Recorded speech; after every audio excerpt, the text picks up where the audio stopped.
Ever wondered if that old quarter in your drawer is worth more than 25 cents? You're not alone. Today, we're diving into some of the most talked about Washington quarter dollars that could be hiding real value in plain sight.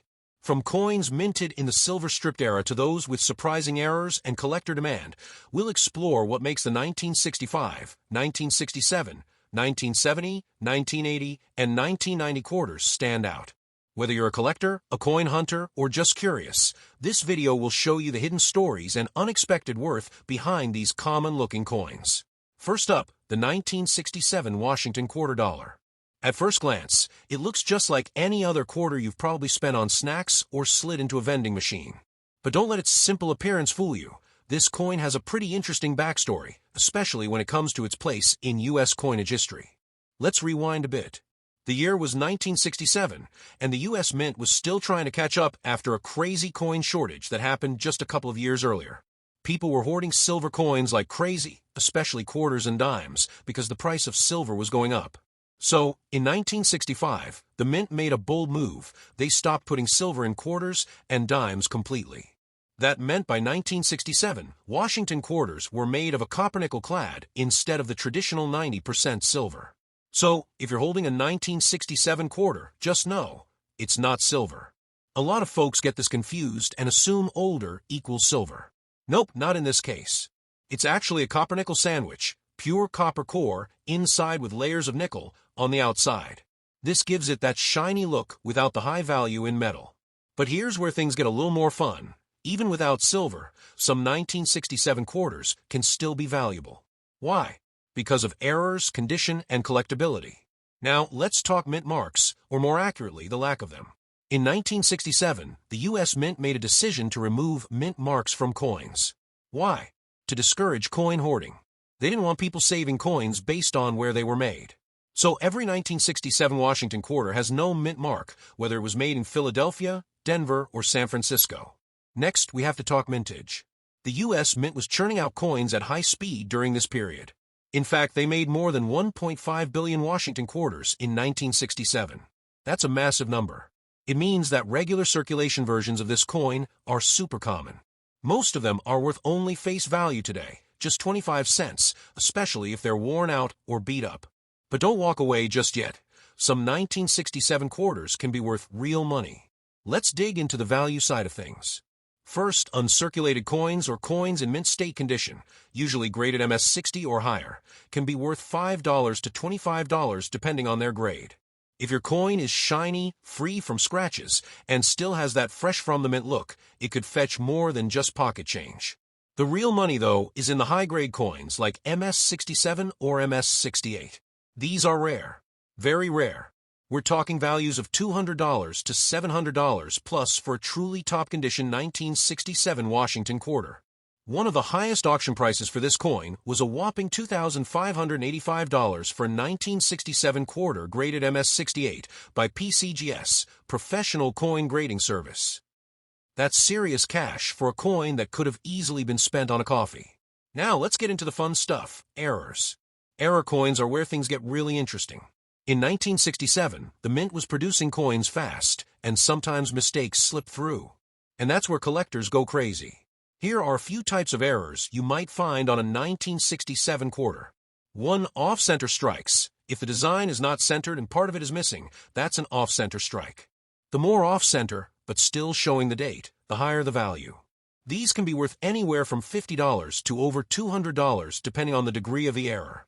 2. Double die errors. These are coins where parts of the design look like they've been stamped twice. It's not very common for 1967 quarters, but if you do find one with doubling in areas like "In God We Trust" or "Liberty," hang on to it. Value can range from $75 to several $100s. 3. Clip planchets. That's when a piece of the coin is literally missing from the edge. These quirky coins can be worth $30 to $100 plus depending on the severity. 4. Struck on wrong planchet. Sometimes a quarter was mistakenly struck on a planchet meant for a dime or even a foreign coin.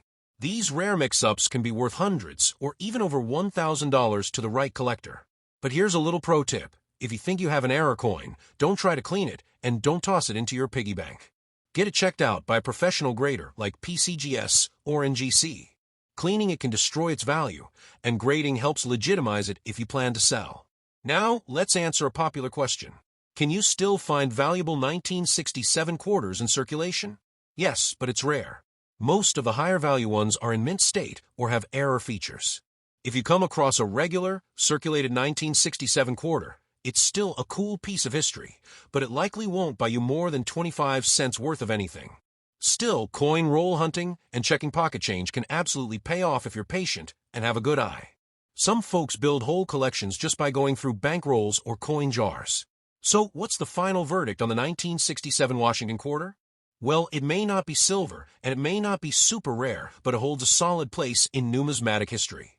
It's part of that transitional era when the U.S. moved away from silver coinage, and it reflects a time of big change in the economy and coin production. Plus, thanks to error coins and the value of mint state examples, it still has the potential to surprise you with value today. If you've got one lying around, take a second look. Who knows? You might be holding a tiny treasure without even realizing it. Next up, the 1990 Washington quarter dollar. Now, you might be thinking, 1990 doesn't sound that old, right?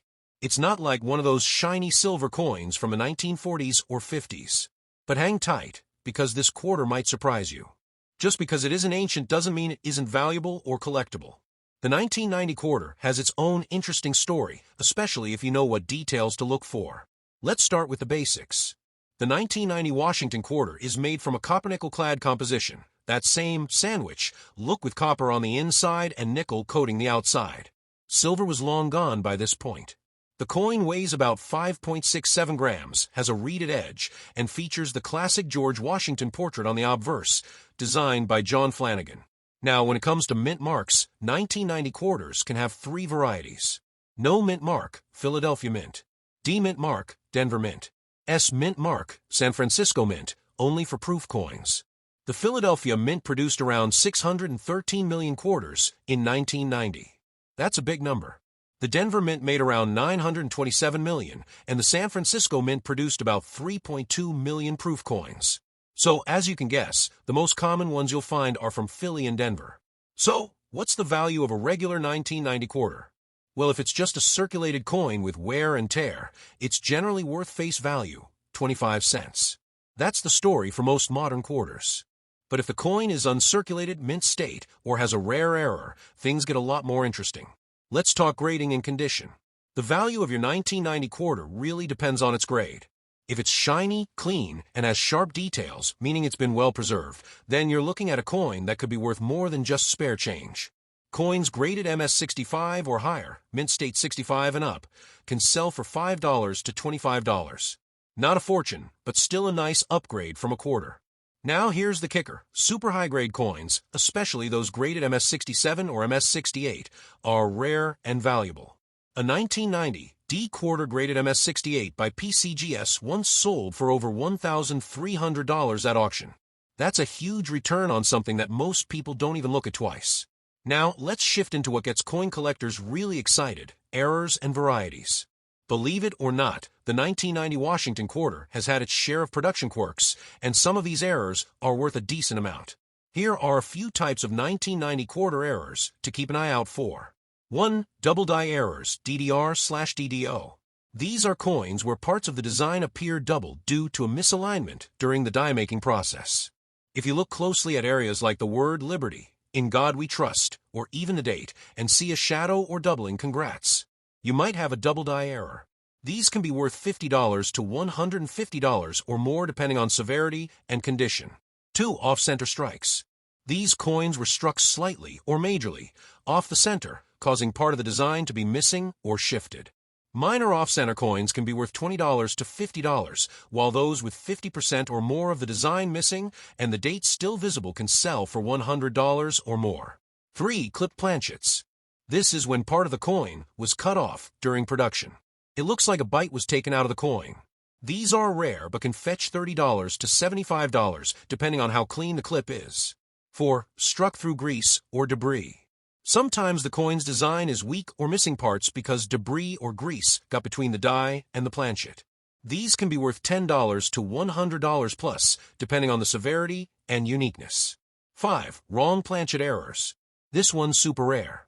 Imagine a quarter struck on a nickel or dime blank. These mismatched planchet errors are highly collectible and can be worth $500 to $1,500 depending on how dramatic the error is. Now, let's talk about proof coins. If you find a 1990 quarter with an S mint mark, it came from a proof set and was struck in San Francisco. These proof coins were made for collectors and have a shiny, mirror-like background with frosted details. If it's in pristine condition, a 1990 S-proof quarter is typically worth $4 to $10. But Deep Cameo DCM proof coins in perfect condition can go for $15 to $50 or more. A quick word of advice. If you think you've found an error or a valuable coin, don't clean it. Cleaning can ruin the value. Instead, get it graded by a trusted third-party grader like PCGS or NGC. It's the best way to verify authenticity and boost its market value. Here's another cool thing. 1990 was the last full year before major changes started to arrive in U.S. coinage. Just a few years later, we got the state quarters program in 1999, which changed the game entirely for quarter collecting. So the 1990 quarter represents the final stretch of the classic Washington design before the modern collectible phase kicked off. Still wondering if your 1990 quarter is worth anything? Here's what to do. Check the mint mark. Look at the condition. Is it clean, shiny, scratch-free? Examine closely for any weird features, doubling, missing letters, strange edges, etc. If it looks unusual, set it aside and do more research, or get it graded. In summary, the 1990 Washington quarter is more than just a regular coin. It's part of a historical transition in American coinage. While most of them are only worth their face value, the right error, the right grade, or the right proof version could turn your quarter into a surprising payday. So don't ignore those coins in your change jar. Flip them over, take a close look. You never know what you might find staring back at you. Next up, the 1965 Washington quarter dollar. Now this one's a big deal, seriously. The 1965 quarter marks a huge turning point in U.S. coin history. It's more than just a coin, it's the beginning of a brand new era. And if you've got one in your pocket, you're holding a piece of change that literally changed everything. Let's set the scene. Before 1965, quarters were made of 90% silver.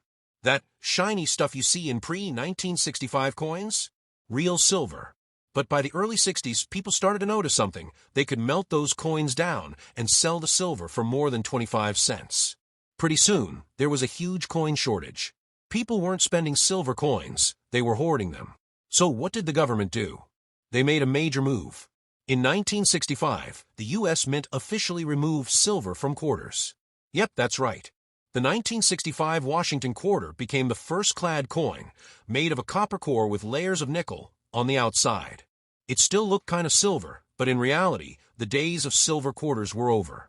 This is why the 1965 quarter is so important. It represents the end of the silver era and the start of the modern coinage system we still use today.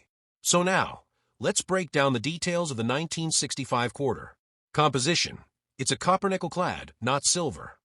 Weight, about 5.67 grams. Edge, reeded, those little ridges. Mint mark, none. That's right, no mint mark at all, no matter where it was minted. During this time, 1965 to 1967, the U.S. Mint temporarily stopped using mint marks to discourage coin hoarding. So even if it was minted in Philadelphia or Denver, you won't find a mark on it. Now let's talk mintage. The Mint went all out in 1965. Over 1.8 billion quarters were produced that year. That's one of the highest mintages of all time for a single year. So, it's no surprise that these coins are still incredibly common. Because of that, most 1965 quarters you'll come across in circulated condition are still only worth their face value, just 25 cents. But, and this is a big but, that doesn't mean all 1965 quarters are worthless. There are a few rare types that could be worth hundreds or even thousands of dollars. Let's break it down. One 1965 silver quarter, rare transitional error. This is the big one. Remember how silver was phased out in 1965?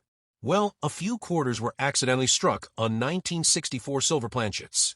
If you find one of these, you've hit the jackpot. How do you know if it's silver? First, check the edge. Regular 1965 quarters have a copper-colored stripe on the side. You'll see it clearly when you look at the edge. But a silver quarter will be all one color, no copper stripe. Next, try weighing it. A regular clad quarter weighs 5.67 grams, but silver one weighs about 6.25 grams. That small difference matters. If you've got a 1965 quarter that looks and feels heavier and has no copper on the edge, you should absolutely get it tested. These error coins can sell for $3,000 to $7,000 or more depending on condition. 2. High-grade mint state coins. Even regular 1965 quarters can have value if they're in exceptional condition. We're talking about MS-67 or MS-68 grade coins, basically perfect, untouched coins straight from the mint. These are rare because most 1965 quarters were heavily circulated. A 1965 Washington quarter graded MS-68 by PCGS once sold for over $2,500 at auction. That's a huge value for a coin people toss in their change jar every day. 3. Error coins. The mint was pushing out coins fast in 1965, and that means mistakes happened. And in the coin world, mistakes can mean money. Here are some cool error types you might find. Off-center strikes. The design is shifted off the coin. The more off-center, the more valuable, especially if the date is still visible. Double die errors. Parts of the lettering or design appear doubled. These are rare but collectible. Clipped planchets. A chunk of the coin is missing from the edge. It looks like someone took a bite out of it. Wrong planchet errors. Very rare. These are coins that were struck on blanks meant for another denomination, like a dime or a foreign coin. These kinds of error coins can go for $50 to several $100s or more depending on the error type and condition. 4. SMS, special mint sets, coins. In 1965, the U.S. Mint didn't issue traditional proof sets or uncirculated coin sets. Instead, they released something called special mint sets, SMS. These coins were struck with extra care and have a satiny finish, somewhere between a proof and a regular coin. These SMS quarters are more collectible and can be worth $2 to $20 depending on quality. A top-graded 1965 SMS quarter in MS-68 deep cameo condition has sold for over $1,000 at auction. So, what should you do if you've got a 1965 quarter? Here's a quick checklist. Check the edge for copper. No copper? Possible silver error. Check the weight. Look at the overall condition. Is it shiny, sharp, and clean? You might have a mint state coin. Examine for weird features, doubling, off-center designs, missing parts, etc. Weigh it if possible. That one small detail could make all the difference. Oh, and here's a fun fact. The 1965 quarter is one of the most searched coins online. Next up, the 1980 Washington quarter dollar. Now here's a coin that might not look old school at first glance, but dig a little deeper, and there's more to it than meets the eye. The 1980 quarter is one of those coins that quietly sits in your change, never bragging, never flashing, but sometimes hiding a little extra value if you know where to look. So let's get into it. The 1980 Washington quarter is made of the standard copper-nickel clad composition we've come to expect post-1965, basically a copper core with a shiny nickel coating. The coin weighs around 5.67 grams, has a 24.3 millimeters diameter, and features that classic portrait of George Washington designed by John Flanagan back in 1932. On the reverse, we've got the same familiar eagle perched on a bundle of arrows with olive branches underneath. Power and peace all wrapped in one. It's a timeless design that was used all the way until the state quarters program kicked in during 1999. Now, the 1980 quarter is particularly interesting because it marked the return of the P mint mark on Philadelphia minted coins. Prior to this, quarters from Philly never had a mint mark. So, if you see a 1980 quarter with a little P on the front, just to the right of Washington's ponytail, congrats, you're looking at the first-year quarters had a P mint mark. Let's break down the mint varieties for 1980. 1980 P, Philadelphia, mint around 635 million minted. 1980 D, Denver mint around 518 million minted. 1980 S, San Francisco mint around 3.5 million, but only for proof coins. That's a lot of coins, especially the ones from Philly and Denver. So yes, most 1980 quarters you find are very common and only worth 25 cents in circulated condition. But wait, there's a twist. Value in mint state. If your 1980 quarter looks fresh from mint, no scratches, no wear, all details crisp, then you might have something worth holding on to. Coins graded MS-65 to MS-67 can fetch between $5 and $40 depending on the mint and grade. Even better, coins graded MS-68, especially with perfect luster and no marks, have sold for over $500 to $1,000 at auctions. There's also value in what collectors call full strike coins, meaning every detail like Washington's hair or the eagle's feathers is sharply struck and not faded. So yes, while most are worth a quarter top-quality pieces, they bring real cash. Error coins to look for. Alright, now for the fun stuff, errors. These are the little minting mistakes that can make your coin stand out big time. Here are some known error types for the 1980 Washington quarter. 1. Off-center strikes. Imagine the design isn't quite centered, sometimes just a little, sometimes a lot. If the date is still visible and the strike is dramatically off-center, like 30% or more, these coins can sell for $100 to $300 depending on the error. 2. Double die obverse, DDO. This is when parts of the design, like the date, Liberty, or In God We Trust, appear doubled. A strong doubling effect can easily raise the coin's value into the $50 to $150 plus range or more. 3. Clip planchets. If the coin looks like someone took a bite out of it, you're looking at a clip planchet. These are legit mint errors and can be worth $25 to $100 depending on how dramatic the clip is. 4. Struck-through errors. Sometimes foreign objects like grease or metal shavings get between the die and the planchet. If the coin has weird missing areas or textured patches, it may be a struck-through error. These are unique and values range from $10 to $150. 5. Wrong planchet errors. This is rare, but occasionally quarters were struck on planchets meant for other coins, like nickels or even foreign coins. These errors can be worth hundreds or even thousands of dollars. So yeah, definitely check your 1980 quarters closely. Proof coins 1980 S. If you've got a 1980 quarter with an S mint mark, it was made in San Francisco and is part of a proof set. These coins have a mirror-like background and sharp frosted details.